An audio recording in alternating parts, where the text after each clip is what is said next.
Hi.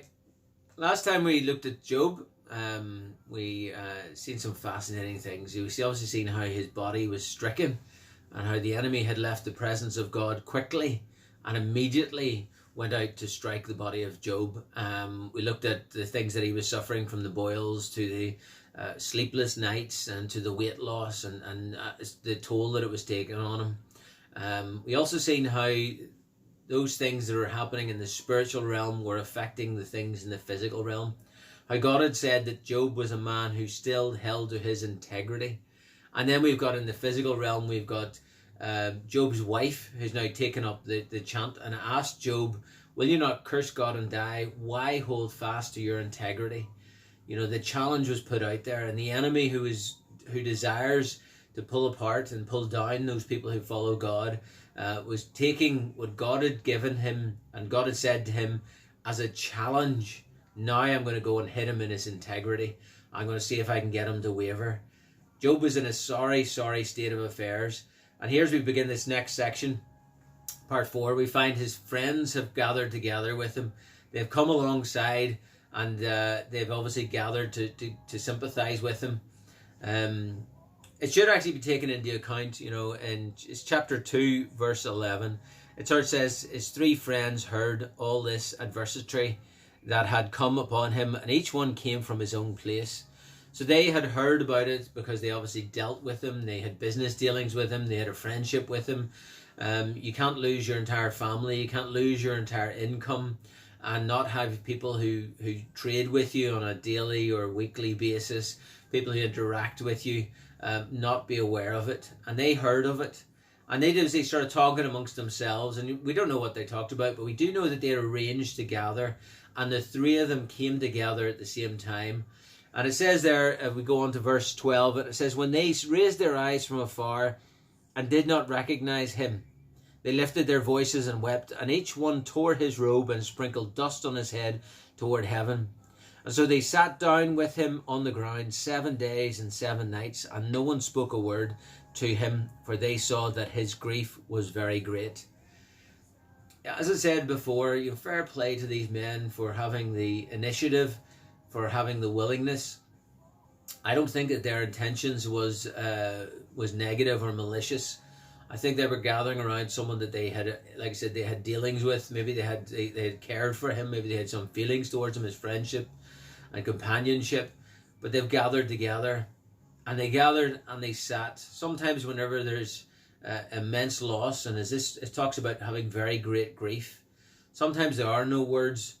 Sometimes there's just being there is all you need to do.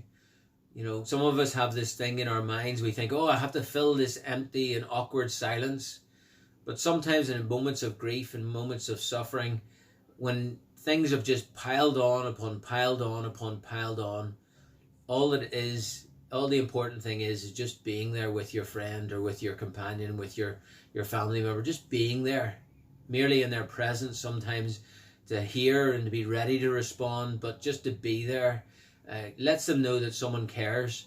I've gone to many wakes, sometimes even gone to wakes for people that Sharon has known that I haven't known, or family members have known.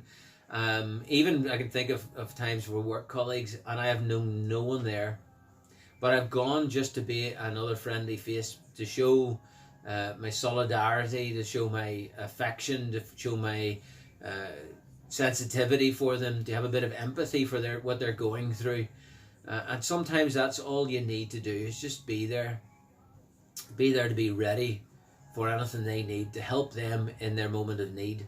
Not to talk, because talking sometimes can be just a waste of time. Sometimes just being there is the most important thing. And Job's 3 friends had that initiative. They knew that was the important thing to do. They were shocked. There were no words for anything to say. They just were there to be with their friend at that time. And then it says in chapter 3 starts off, and it says that Job speaks. Boys and dears, when you read what he says, his words are heavy with grief and sorrow, heavy with doubts and frustration, and this is like, clearly what has happened to him has come out of the blue. All what happened as far as God talking to Satan and their discussion is totally unknown to Job. He's not even aware of the spiritual realm. He's not aware that there is an enemy. As far as he's concerned, God is the be all and end all. So everything that happens is from God, or God has allowed it.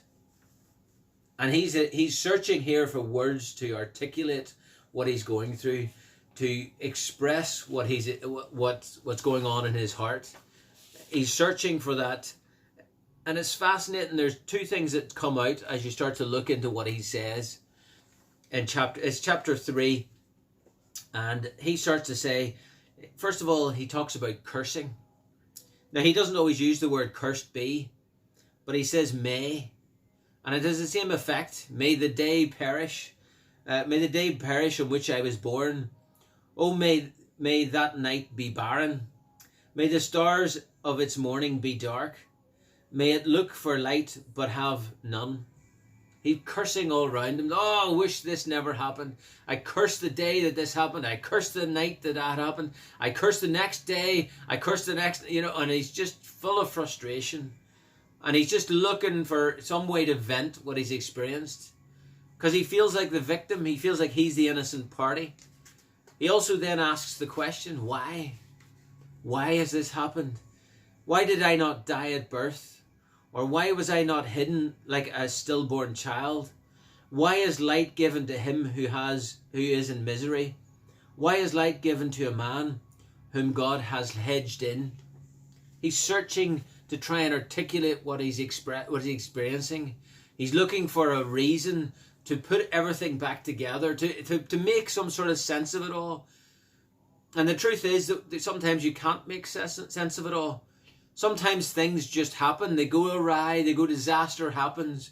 It befalls our business or our loved ones, or befalls us in our health, and we just can't express it. We can't put a finger on it. We can't explain it away.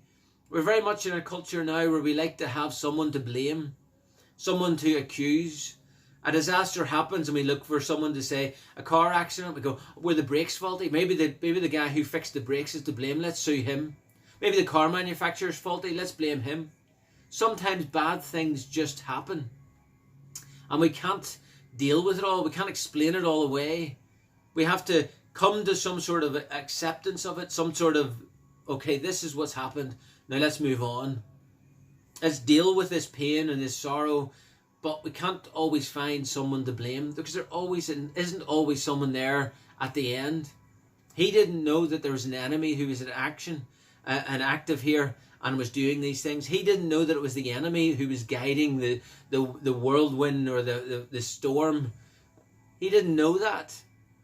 Sometimes it is the enemy, and sometimes it's just natural events.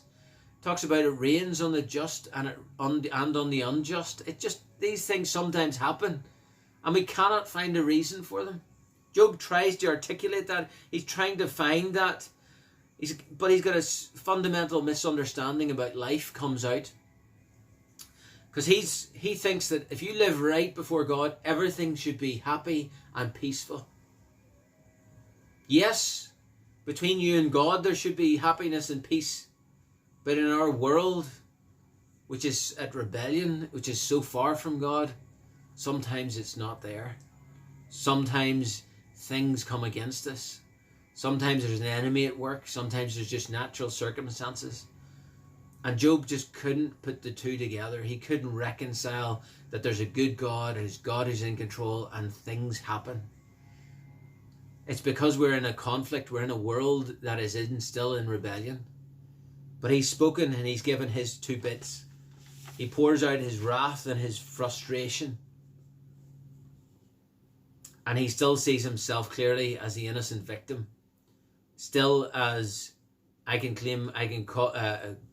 go to the judge of all the earth, and I can plead my case.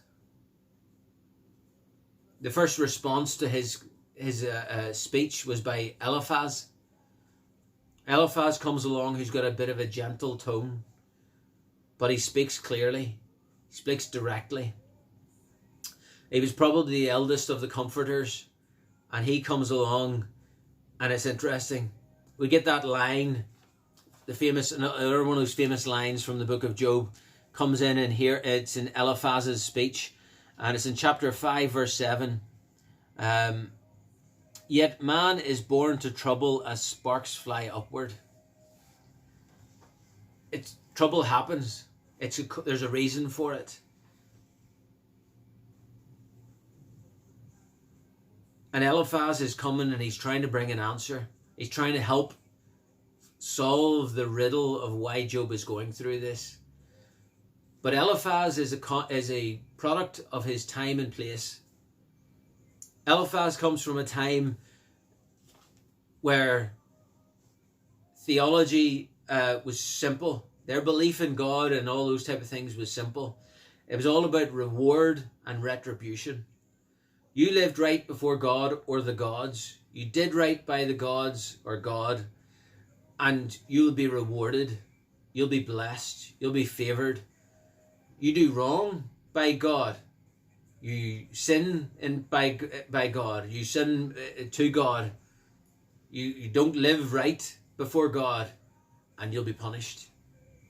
And that's a very straight down the line view of the world. It was a natural theology. I mean, this is the theology even that Job is expressing when his claims of I'm an innocent man. I didn't do anything wrong. Eliphaz is reiterating the traditional view.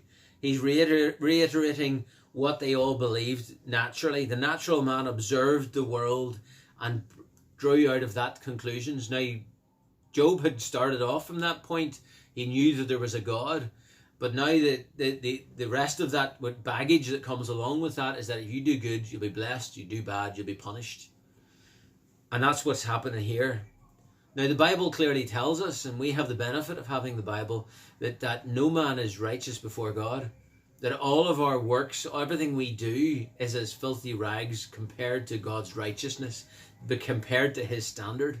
We know that we could never meet his standard, so we were never going to be good enough to be blessed. We're never going to be good enough to be favored. It was really everything we have is with the grace of God and the mercy of God.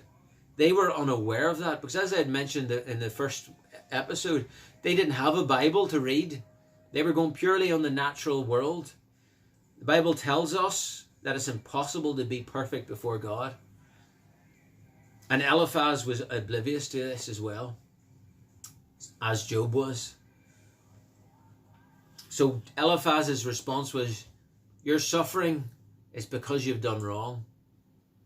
He wouldn't be much of a companion if you're sitting, coming to visit you in the hospital bed saying you're sick because you're a sinner. That's harsh. That's brutal. Think of our pastor who's visited many people in hospital. And I've visited people in hospital, and I've never gone in and said to them, you're sick because you're a sinner. I tell you, people wouldn't want pastor to go visit if that was his tone. If that was the type of thing he said. No, instead pastor comes into someone in hospital and he sits and he listens and he talks to them. He offers them comfort. He offers them hope. He offers them salvation if they need it. That's a better way to be. Eliphaz comes in saying, you've got sin in your life and that's why you're suffering.